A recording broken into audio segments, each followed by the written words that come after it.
اعوذ باللہ السمیع العلیم من الشیطان الرجیم من ہمزہ ونفخہ ونفثہ بسم اللہ الرحمن الرحیم۔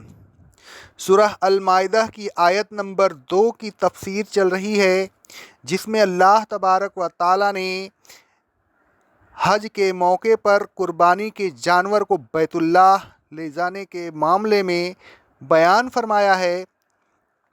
اگر خود قربانی کے جانور کے ساتھ نہ جائیں تو کسی دوسرے کے ہمراہ قربانی کے جانوروں کو بھیجنے میں کوئی مضائقہ نہیں، لیکن ان جانوروں کے گلے میں بھی پٹے ڈال دیں۔ حضرت عائشہ صدیقہ طاہرہ مطہرہ رضی اللہ تعالی عنہا فرماتی ہیں، صحیح بخاری اور صحیح مسلم کی حدیث ہے کہ رسول اللہ صلی اللہ علیہ وسلم مدینہ سے قربانی کے جانور بیت اللہ بھیجا کرتے تھے۔ میں آپ کی قربانی کے جانوروں کے لیے پٹے بنایا کرتی تھی، پھر آپ ان چیزوں سے نہیں بچتے تھے جن چیزوں سے محرم بچتا ہے، یعنی حالت احرام میں جو کام حرام ہوتے ہیں وہ بدستور حلال رہتے تھے۔ حضرت عائشہ صدیقہ طاہرہ مطہرہ رضی اللہ تعالی عنہا فرماتی ہیں، صحیح بخاری اور صحیح مسلم کی حدیث ہے، میں نے رسول اللہ صلی اللہ علیہ وسلم کی قربانی کے اونٹوں کے لیے پٹے بنے، پھر رسول اللہ صلی اللہ علیہ وسلم نے اونٹوں کے گلے میں پٹے ڈال دیے، ان کے کوہان سے خون نکالا اور پھر انہیں بیت اللہ روانہ کر دیا۔ حضرت عائشہ صدیقہ طاہرہ مطہرہ رضی اللہ تعالی عنہا فرماتی ہیں، صحیح بخاری کی حدیث ہے اور صحیح مسلم کی بھی حدیث ہے، میں رسول اللہ صلی اللہ علیہ وسلم کی قربانی کے جانوروں کے لیے پٹے بٹتی تھی، پھر آپ وہ پٹے بکریوں کے گلے میں ڈال دیا کرتے تھے۔ قربانی کے جانوروں پر سوار نہ ہو، اگر دوسرا کوئی جانور سواری کے لیے نہ ہو اور قربانی کو حرم لے جانے والا پیدل چلنے میں تکلیف محسوس کر رہا ہو تو معروف کے مطابق قربانی کے جانوروں پر سوار ہو جائیں، پھر جیسے ہی دوسری سواری مل جائے تو اس پر سوار ہو جائیں، قربانی کے جانور پر سے اتر جائیں۔ حضرت ابو ہریرہ رضی اللہ تعالی عنہ فرماتے ہیں، صحیح بخاری اور صحیح مسلم کی حدیث ہے کہ رسول اللہ صلی اللہ علیہ وسلم نے ایک شخص کو دیکھا کہ قربانی کے اونٹ کو ہانکتا ہوا چلا جا رہا ہے۔ رسول اللہ صلی اللہ علیہ وسلم نے فرمایا، اس پر سوار ہو جا۔ اس نے کہا، یہ قربانی کا اونٹ ہے۔ آپ نے فرمایا، اس پر سوار ہو جا۔ اس نے کہا، یہ قربانی کا اونٹ ہے۔ آپ نے دوسری یا تیسری مرتبہ فرمایا، تیری خرابی، اس پر سوار ہو جا۔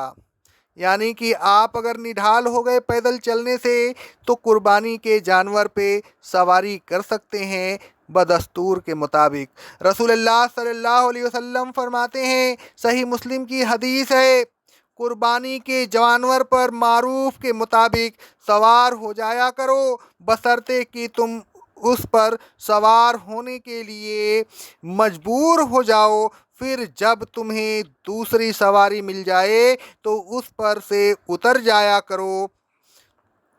قربانی کے جملہ مسائل انشاءاللہ تبارک و تعالی سورہ حج کی آیت نمبر 34 کی تفسیر میں بیان کی جائے گی۔ تیسری چیز جس کو اللہ تبارک و تعالی نے شعائر اللہ میں شمار کیا، وہ لوگ ہیں جو بیت اللہ کی طرف جا رہے ہوں۔ اللہ تبارک و تعالی نے فرمایا، وَلَا آمِنَ الْبَيْتَ الْحَرَامَ يَبْتَغُونَ فَضْلًا مِّن رَّبِّهِمْ وَرِضْوَانًا، اور اے ایمان والو، ان لوگوں کی بھی بے حرمتی نہ کرو جو مسجد حرام کی زیارت کی نیت سے اپنے رب کا فضل اور اس کی رضا کی تلاش میں سفر کر رہے ہیں، یعنی نہ ان سے जंग करो, न उनको कत्ल करो, न उनका असबाब छीनो, न उन्हें किसी किस्म की तकलीफ पहुंचाओ और न उन्हें मस्जिद हराम में जाने से रोको।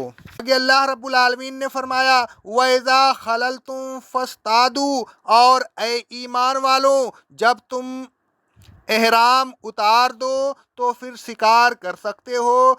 गुज़िश्ता आयत में अल्लाह तबारक व ताला ने फरमाया था गैर सैद व अंतुम हरमुन, जब तुम एहराम बांधे हो तो शिकार को हलाल ना समझना, यानी हालत एहराम में अल्लाह तबारक व ताला ने शिकार करने की ममानियत कर दी थी। इस आयत में फस्तादू फरमाया कि उस बंदिश को ख़त्म कर दिया।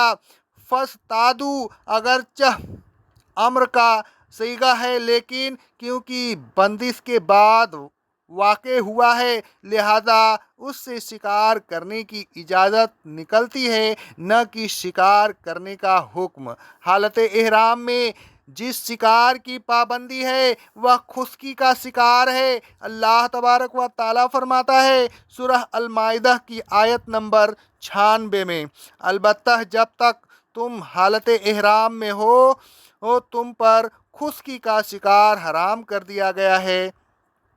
एहराम के जुमला मसाइल और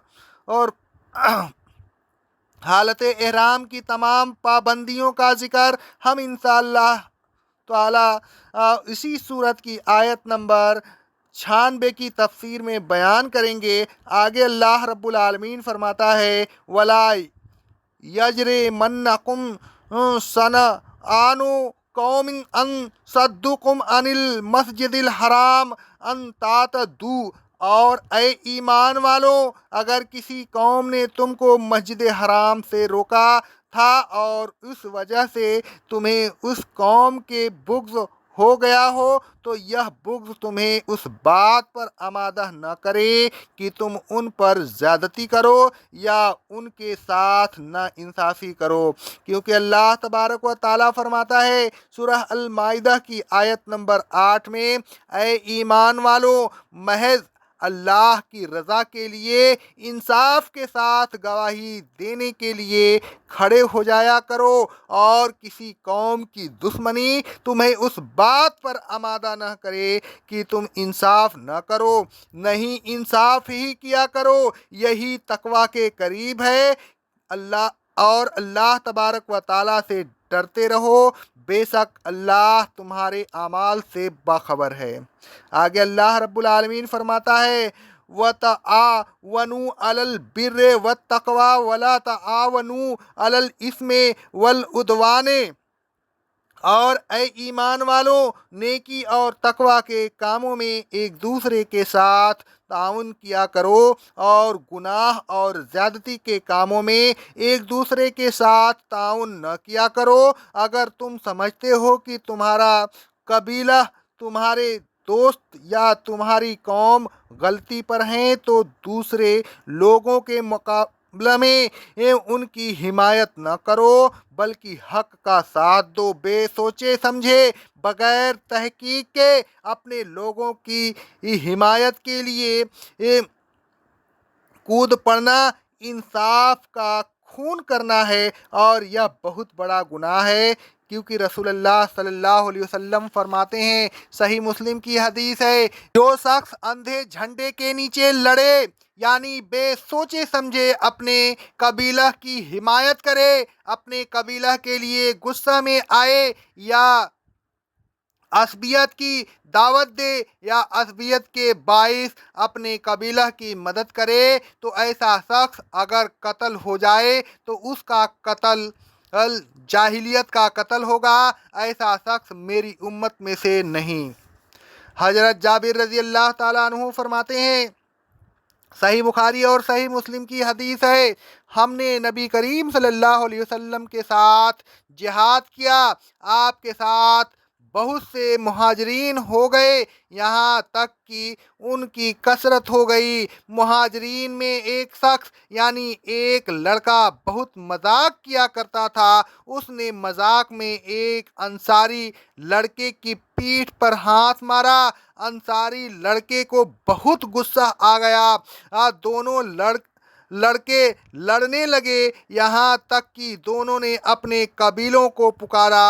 अंसारी ने पुकारा ए अंसारी, और मुहाजिरीन ने पुकारा ए मुहाजिरीन। रसूलुल्लाह सल्लल्लाहु अलैहि वसल्लम ने यह पुकार सुने तो आप बाहर तशरीफ लाए।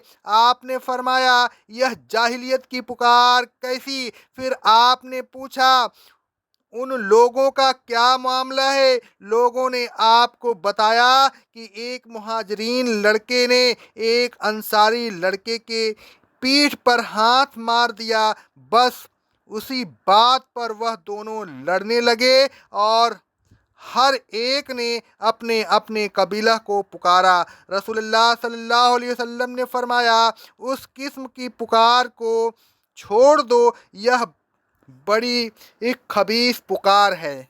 अलगर्ज आयत ज़ेर तफसीर और अहादीस मंदरजा बाला से साबित हुआ कि हमेशा हक का साथ देना चाहिए, ना इंसाफ़ी में किसी की हिमायत नहीं करनी चाहिए और न बेतहकीक अपने कबीला की हिमायत में कूद पड़ना चाहिए। आगे अल्लाह रब्बुल आलमीन फरमाता है, वत्तकुल्लाह, अल्लाह तबारक व ताला से डरते रहो, और ना इंसाफ़ी ना करो, ज़्यादती ना करो, गुनाह और ज़्यादती में एक दूसरे के साथ ताउन न करो, यह गुनाह के काम हैं। अगर तुमने यह काम किए तो अच्छी तरह समझ लो, इन्नल्लाह शदीदुल इक़ाब, अल्लाह तबारक व ताला बहुत सख्त अजाब देने वाला है।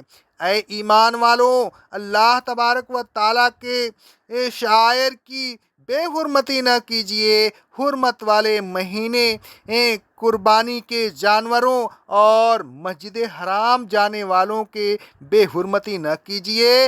हुर्मत वाले महीनों में कत्ल व खून रेजी न कीजिए। कुर्बानी के जानवरों को न लूटिए और बैतुल्लाह की ज़ियारत के एक कसद से सफ़र करने वालों पर किसी किस्म की ज़्यादती न कीजिए और न उनको किसी किस्म की तकलीफ़ पहुँचाइए। ऐ ईमान वालों, हालत एहराम में खुश्की का शिकार न कीजिए। एहराम उतारने के बाद आप शिकार कर सकते हैं।